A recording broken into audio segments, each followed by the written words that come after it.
नमस्कार दोस्तों। स्वागत है आपको और एक डरावनी कहानी में। आज मैं आपको सुनाने जा रहा हूँ एक खौफनाक और सच्ची घटना पर आधारित एक कहानी। अगर आप अंधेरे में अकेले सुन रहे हैं तो सावधान रहिए, क्योंकि ये कहानी आपके जहन में ऐसी गूंजेगी कि शायद आपके कमरे के कोने से भी पायल की आवाज सुनाई देने लगे।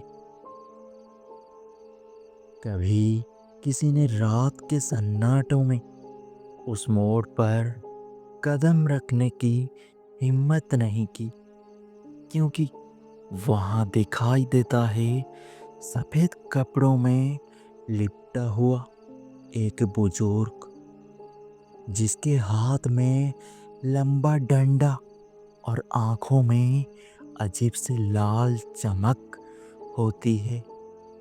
लोग उसे बूढ़ा बाबा कहते हैं, लेकिन डर उससे भी बड़ा है। उसके पीछे चलने वाली औरत की परछाई से।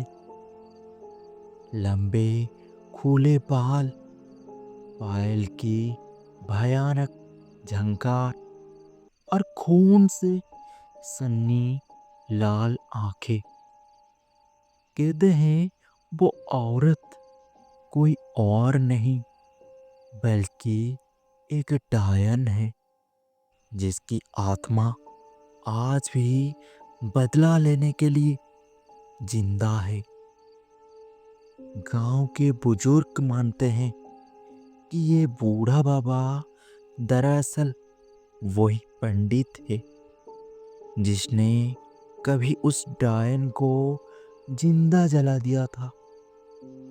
अब दोनों की आत्माएं उस जंगल में कैद है, और जब भी उनका टकराव होता है, गांव में किसी की मौत हो जाती है। राजस्थान और मध्य प्रदेश की सीमा पर बसा था एक छोटा सा गांव, कुंबरपुर। दिन में ये गांव शांत और साधारण लगता था, लेकिन जैसे ही सूरज ढलता था, हवा में एक अजीब सी गंध और बेचैनी फैल जाती थी। लोग कहते थे इस गांव की रातें कभी सामान्य नहीं रही। गांव के बीच में एक प्राचीन बरगद का पेड़ था, जिसके नीचे शाम ढलते ही लोग बैठना बंद कर देते थे।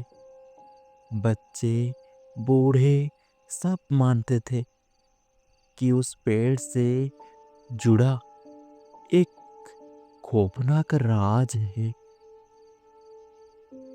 कहा जाता था कि कई दशकों पहले गांव में एक बेहद सुंदर औरत रहती थी, जिसका नाम था चंद्रकला। चंद्रकला दिखने में गोरी, लंबी और बेहद आकर्षक थी, लेकिन उसकी सुंदरता ही उसके लिए अभिशाप बन गई। गांव की औरतें उससे देख के जलती थी, और मर्द उसकी ओर खींचे चले जाते थे। धीरे धीरे चंद्रकला पर लोगों ने इल्जाम लगाने लगे। किसी की फसल सूख जाए तो कहा जाता था चंद्रकला की नजर लगी है, और किसी का बच्चा बीमार हो जाए तो लोग कहते थे उसने टोना किया है।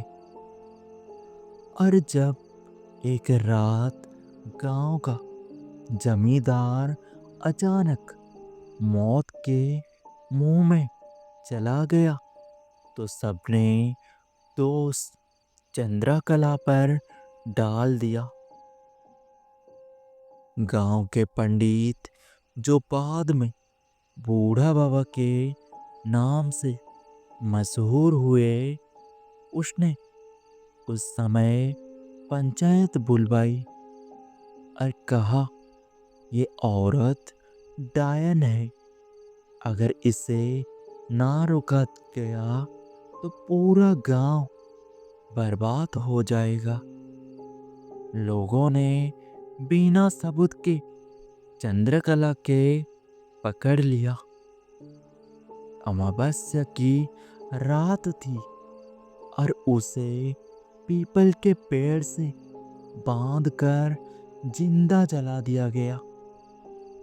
आग में जलते हुए उसकी चीखें पूरे गांव में गूंजी और मरते वक्त उसने कहा था, पंडित, तूने मेरा खून किया है, मैं लौट कर आऊंगी। तेरा खून और तेरे गांव का विनाश मेरा बदला होगा। उसके बाद से गांव में कभी शांति नहीं रही। कहते हैं जब पंडित की मृत्यु हुई तो उसकी आत्मा को शांति नहीं मिली। लोगों ने कई बार उसे सफेद कपड़ों में जंगल के मोड़ पर खड़ा हुआ देखा, हाथ में डंडा, पीठ झुकी हुई और आंखों में खौफनाक चमक। गांव वालों ने उसे बूढ़ा बाबा कहना शुरू कर दिया, लेकिन डर की असली जड़ डायन की परछाई थी। जब भी बाबा दिखाई देते थे, उनके पीछे पीछे एक औरत की परछाई भी चलती थी। लंबे खुले बाल हवा में उड़ते थे और उसकी पायल की आवाज इतनी जोर से गूंजती थी जैसे हड्डियां टकरा रही हो। एक दिन गांव के चरवाहे भीमा ने एक बार हिम्मत दिखाई। उसने कहा, मैं रात को उस रास्ते से होकर जाऊंगा और देखूंगा कि सच में वहां कोई है या नहीं। उस रात वो अपने मवेशियों को लेकर जंगलों के रास्ते से गुजरा। गांव के कुछ नौजवान दूर से उसे देख रहे थे। अचानक भीमा ने चीख मारी, कौन है वहां? लोगों ने देखा, भीमा के सामने बूढ़ा बाबा खड़े थे, लेकिन तभी उनके पीछे से एक औरत निकली। उसके बाल जमीन तक लटक रहे थे और आंखें खून से भरी थी। भीमा कांपते हुए भागने लगा, मगर अगले ही पल उसका शरीर जमीन पर गिर पड़ा। 3 दिन बाद उसकी लाश शमशान की राख में मिली, पूरी तरह खून सूखा हुआ था। कुछ दिनों बाद 2 नौजवान रघु और बलराम हिम्मत की और रात को बाबा के पास गए। उन्होंने दूर से आवाज लगाई, बाबा, आप कौन हो? क्यों गांव को डराते हो?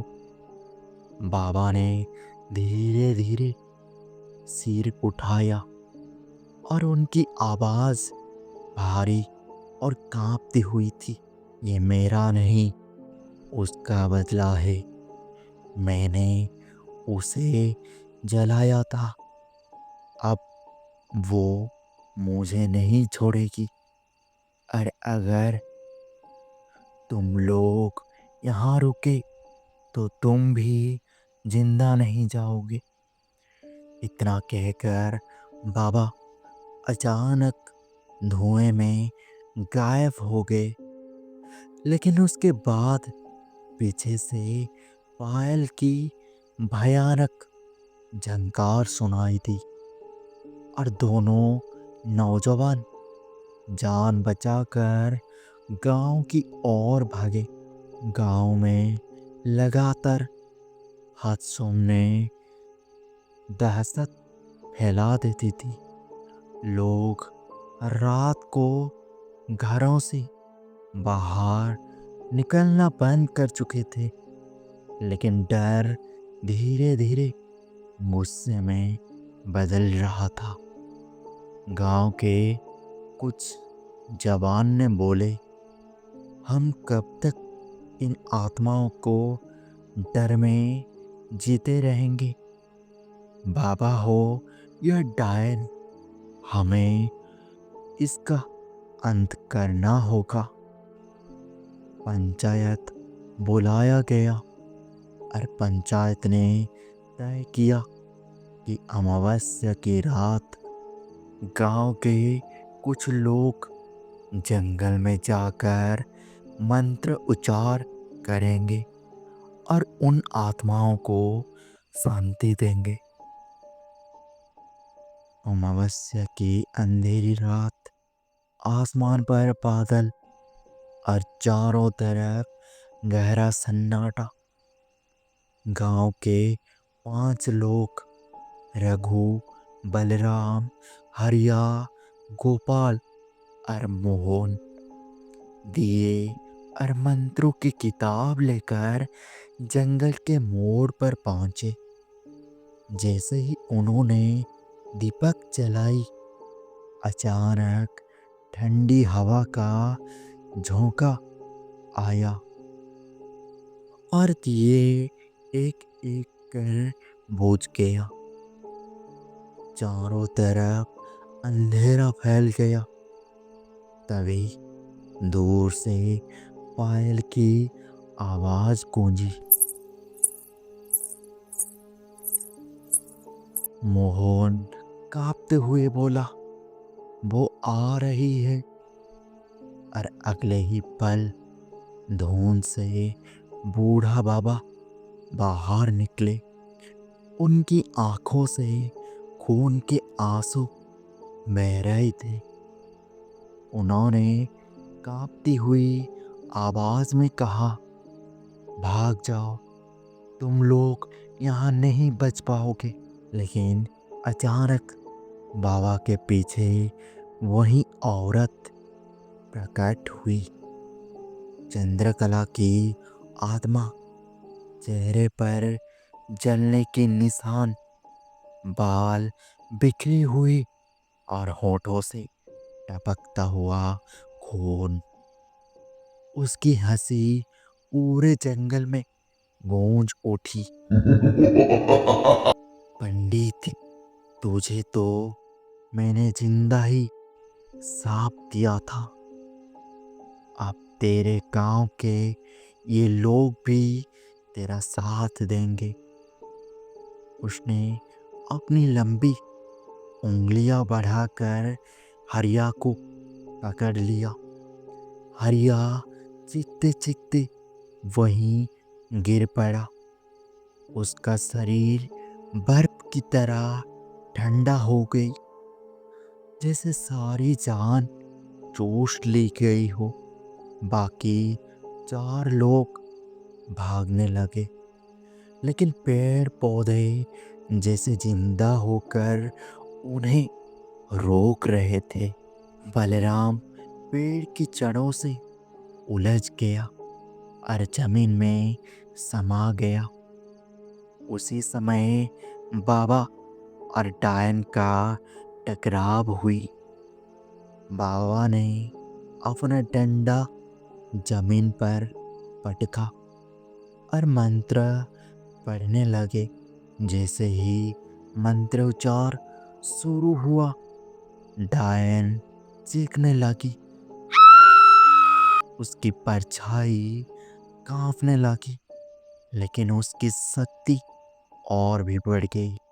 डायन ने बोला, पंडित, तूने मुझे जिंदा जलाया था, अब तेरी आत्मा को मैं टुकड़े टुकड़े कर दूंगा। डायन ने बाबा की ओर झपटा मारा। बाबा जमीन पर गिर पड़े। उनकी झोली से राख उड़कर चारों ओर फैल गई। तभी आसमान से बिजली चमकी और पूरा जंगल लाल रोशनी से नहा गया। लोगों ने देखा बाबा और डायन की आत्माएं एक दूसरे से उलझ रही थी। चीखे, कराहे और हड्डियों के टूटने जैसी आवाजें हर तरफ गूंज रही थी। गांव वालों ने दूर से देखा कि अचानक शांति छा गई। जब धुंध छटी तो वहां सिर्फ राख बची थी, लेकिन राख के बीच से किसी के पैरों के निशान जंगल के और अंदर जाते हुए दिखाई दे रहे थे।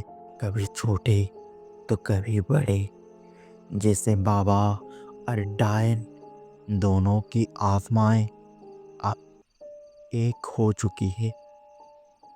उस रात गांव में 3 लाशें मिली। सारे शरीर खून से खाली था। अगले ही दिन गांव वाले जब जंगल पहुंचे तो वहां सिर्फ राख और जलते हुए जमीन के निशान बचे थे। किसी को समझ नहीं आया कि बूढ़ा बाबा की आत्मा गई कहाँ और डायन का क्या हुआ। गांव के बुजुर्ग ने कहा, अब दोनों आत्माएं एक हो चुके हैं। बाबा और डायन का टकराव खत्म नहीं हुआ, बल्कि अब वो दोनों मिलकर गांव वालों से बदला लेंगे। उसके बाद से जब भी अमावस्या की रात आती है, लोग कहते हैं कि जंगल की ओर से 2 आवाज आती है। पहले पायल की छन और फिर बाबा की भारी आवाज। कहते हैं जिसने भी ये दोनों आवाज एक साथ सुनी, वो कभी जिंदा वापस नहीं लौटा। आज भी कुंबरपुर गांव वीरान पड़ा है। लोग उसे रास्ते से गुजरने से डरते हैं, और अगर किसी मजबूरी में कोई रात को वहां से गुजर जाए तो अचानक उसके पीछे पायल की आवाज गूंजती है। अगर उसने मुड़कर देख लिया तो फिर उसकी लाश मिलती है, पूरी तरह खून से खाली। तो दोस्तों, ये थी कहानी डायन का बदला और बूढ़ा बाबा। गांव में आज भी वीरान है, और उस जंगल में जाने की हिम्मत कोई नहीं करता है। कहते हैं आत्माओं को बदला कभी खत्म नहीं होता। वो सिर्फ वक्त का इंतज़ार करती है। अगर आप कभी रात को अकेले सफ़र कर रहे हो और अचानक आपको पायल की आवाज़ सुनाई दे, तो पीछे मत मुड़ना, क्योंकि शायद वहाँ कोई आपका इंतज़ार कर रहा है।